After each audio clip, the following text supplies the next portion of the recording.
अपन चाहते हैं कि फर्स्ट जो हेडिंग वाली रो है ये अपन को आगे भी नीचे जाने पर ये छुप जाती है तो दिक्कत आती है, दिखती रहे। तो अपन व्यू पर क्लिक करेंगे, रो को अपन फ्रीज कर देंगे। अब ये हेडिंग जो है अपन को दिखती रहेगी। तो यहाँ पर अपन एंटर कर रहे हैं जैसे कि 25,000 रुपए चोरी हुए और चोर अभी लापता है।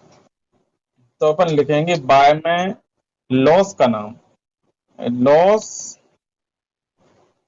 बाय थीफ, मतलब चोरी से हानि। चोरी से हानि जब भी होगी आप बाय में लॉस बाय थीफ्ट लिखेंगे। अब वो कैश चोरी हुआ हो तब भी आप बाय में लॉस बाय थीफ्ट लिखेंगे। कोई संपत्ति चोरी हो जाएगी तब भी आप बाय में लॉस बाय थीफ्ट लिखेंगे। माल चोरी हो जाएगा तब भी आप बाय में लॉस बाय थीफ्ट लिखेंगे। चोरी से हानि आपको जब भी होती है तो बाय में आपको लॉस बाय थीफ्ट ही लिखना है। टू में आप लिखेंगे कि चोरी से हानि,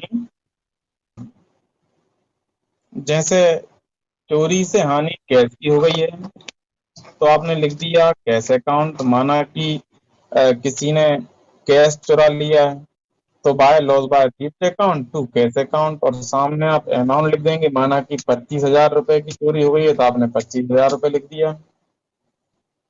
अब अगली कंडीशन में जैसे मान लेते हैं कि कैश की चोरी नहीं हुई बल्कि माल की चोरी हो गई। जब माल की चोरी हो जाएगी मतलब माल बिना बेचे कम हो गया है, तो टू में आपका परचेज अकाउंट आ जाएगा। अगली एंट्री में अपन ऐसा मान लेते हैं कि चोरी किसी संपत्ति की हो गई है। अगर किसी संपत्ति की चोरी हो जाएगी तो बाय में तो लॉस बाय थीफ्ट ही आएगा। यहाँ अपन अकाउंट नहीं लगाया है, ये भी अपन को जरूर लगाना है। तो बाय में तो लॉस बाय थीफ्ट अकाउंट ही आएगा। टू में जो संपत्ति चोरी हो गई है उस संपत्ति का नाम आ जाएगा। जैसे कि फैन चोरी हो गया है तो आपने लिख दिया by loss by theft account to fan account. अगर फर्नीचर चोरी हो गया है तो फिर आप टू में फर्नीचर लिख देंगे, बाय में लिखेंगे लॉस बाय थीफ्ट अकाउंट और टू में लिखेंगे आप फर्नीचर अकाउंट। अगर कोई और संपत्ति, कोई मशीन चोरी हो गई है तो फिर आप टू में लिख देंगे मशीन, बाय में लिखेंगे loss by theft account to machine.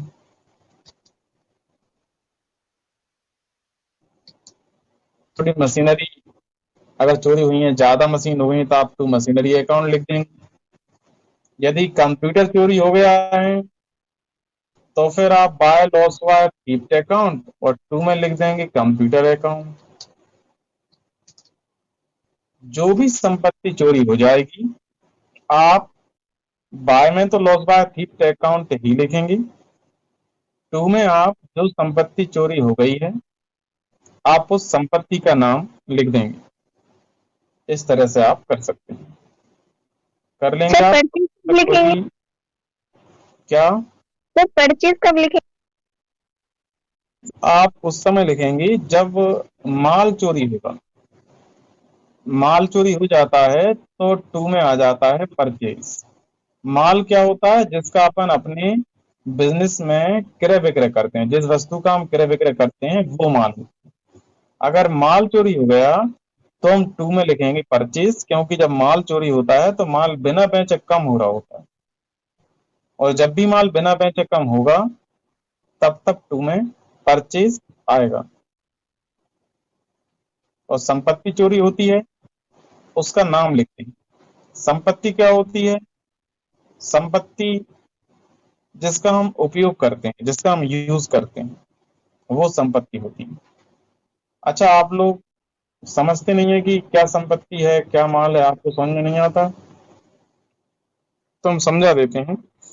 एक एग्जाम्पल से हम आपको समझा रहे हैं। जैसे कि आप किसी कपड़े की दुकान पर आप कपड़े लेने के लिए जाते हैं, तो आप कपड़े की दुकान वाले से बोलते हैं कि ये कपड़े दिखाओ, वो दिखा देगा। फिर आप बोलेंगे वो कपड़े दिखाओ, वो भी दिखा देगा। फिर आप दोबारा बोलेंगे ये भी दिखाओ, वो भी दिखाओ, सारे दिखा चुकेगा।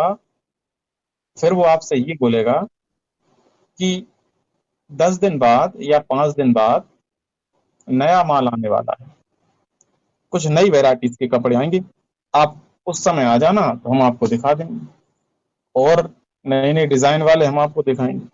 तो उसने कपड़ों को क्या बोला? उसने कपड़ों को माल बोला, नया माल आने वाला है। जबकि आप तो कपड़ों कपड़े बोल रहे हैं, क्योंकि आप उनका यूज करेंगे, आपके लिए वो संपत्ति है। लेकिन दुकान वाले जो जिस वस्तु का क्रय विक्रय करते हैं वो उनके लिए माल होता है, इसलिए दुकान वाले ने कपड़े से माल बोला। अब अगर आपको गर्मी लग रही तो आप दुकान वाले से बोलेंगे भैया थोड़ा फैन चालू कर देना, गर्मी लग रही है। तो दुकान वाले फैन को माल नहीं बोलेंगे, क्योंकि वहां पर वो कपड़े की दुकान वाले हैं और वो फैन को यूज कर रहे हैं। तो वहां पर वो बोलेंगे अपने वर्कर से, एम्प्लॉय से, कि फैन ऑन कर दो, क्योंकि फैन उनके लिए संपत्ति। संपत्ति। अब इसी प्रकार यदि आप किसी फैन की दुकान पर चले गए, आपको फैन खरीदना है, तो वहां पर आप बोलेंगे ये फैन दिखाओ, वो फैन दिखाओ, सारे फैन दिखा दिए, और आपको कोई से फैन की डिजाइन और हवा पसंद नहीं आई, तो आप बोलेंगे तो कोई से भी अच्छी नहीं है, और भी दिखाओ। तो वो आपसे क्या बोलेंगे? आप 15 दिन बाद या 10 दिन बाद आना, नया माल आने वाला है, उसमें और अच्छी वैरायटी वाले फैन और अच्छी हवा देने वाले फैन आएंगे, आप उनको चेक करना। तो उसने फैन को माल बोला। फैन इलेक्ट्रॉनिक दुकान पे आप चले गए हैं तो उनके लिए वही माल है, उसी का क्रय विक्रय करते हैं, तो वो उस फैन को माल बोल रहे हैं। लेकिन जिस फैन का वो यूज करते हैं, जिस फैन को उन्होंने अपने लिए लाग रखा है हवा देने के लिए, उससे वो फैन ही बोलेंगे। लेकिन आप जब कह रहे हैं उनसे कि हमें और दिखाओ, तो वो क्या बोल रहे हैं कि नया माल आने वाला है। तो वो फैन से माल क्यों बोल रहे हैं? क्योंकि उसका वो क्रय विक्रय कर रहे हैं। जिस चेयर पर वो व्यापारी बैठते हैं वो उस चेयर को चेयर बोलेंगे, अपने एम्प्लॉय से बोलेंगे जरा मेरी चेयर लेके आना। लेकिन जब आप चेयर की दुकान पर पहुंचेंगे, आप चेयर सारी देख लेंगे और आप बोलेंगे कोई सी भी चेयर अच्छी नहीं लगी, आप और दिखाओ, तो वो क्या बोलेंगे आपसे? सर आपकी 5-10 वॉइस दिन बाद क्लियर नया नहीं माल आ आने रही। वाला है। हमारी आवाज आप लोगों को समझ में नहीं आ रही बच्चों? सर आ रही है क्लियर, समझ में आ गया। आ रही है बच्चों? तो अब आपको ये समझ में आ गया होगा इन एग्जाम्पलों के बाद कि आखिर वास्तव में माल क्या होता है और संपत्ति क्या होती है। जी सर आ गया। तो जो व्यापारी जिस वस्तु का अपने व्यापार में क्रय विक्रय करता है वो उसके लिए माल होता है, और वो जिस वस्तु का यूज करता है वो उसके लिए संपत्ति होती है। तो यहाँ पर टू में परचेज कब आएगा? जब माल चोरी हो जाएगा। और यदि कोई संपत्ति चोरी होती है तो आप टू में उस संपत्ति का नाम लिखेंगे जो भी संपत्ति चोरी हुई है। कर लेंगे आप? हम यस सर। इसकी वीडियो भी आपके पास भेजेंगे, अगर आप कुछ भूल जाएं तो आप दोबारा देख लेना, आपको याद आ जाएगा। आप दोबारा पूरी वीडियो को सुन भी सकते हैं, हमें वीडियो आपके पास पहुंचा देंगे। ठीक है? आप कुछ नहीं यस पूछना सर। किसी को? No sir. तो जो पूछना हो कल पूछ लेना। आप सभी के लिए गुड इवनिंग। कल आप क्लास में आ जाना समय पर। Okay good evening sir, thank you sir. Good evening, welcome.